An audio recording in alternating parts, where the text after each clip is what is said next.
विधेयकात नारी शक्ती वंदन असं नावच नाही। नारी शक्तीच्या नावे सरकारची जुमलेबाजी सुरू। महिलांचा घात करणारे हे सिरियल किलर आहे। वडेट्टीवार यांनी ही टीका केली आहे। 2023 मधली मुख्यमंत्री पंतप्रधानांची भाषणं ऐका।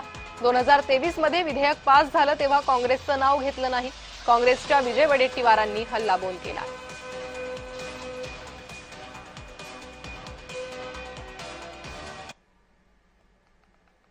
आम्ही तर म्हणतो की महिलाचा घात करणं सिरियल किलर आहे ते।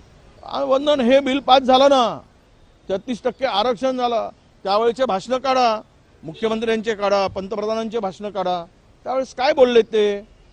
त्यांची भाषणं काढल्यावर पता पुरा देश बघतोय त्यांची भाषणं। त्यावेळेस ज्या बिलामध्ये याचा उल्लेखच नाही नारी शक्तीचा, नारी शक्ती वंदनच नाही, तरी हे चंदन फासून पूर्ण महाराष्ट्रामध्ये काल पाहिलं ते महिलांचा आक्रोश। 18% लोक त्यांच्या बाजूला आहेत। हे जे मानतायत हे की नारीवर अन्याय झाला, बहिणीवर अन्याय झाला, हे यामध्ये जुमलेबाजी आहे, हे राजकारण आहे।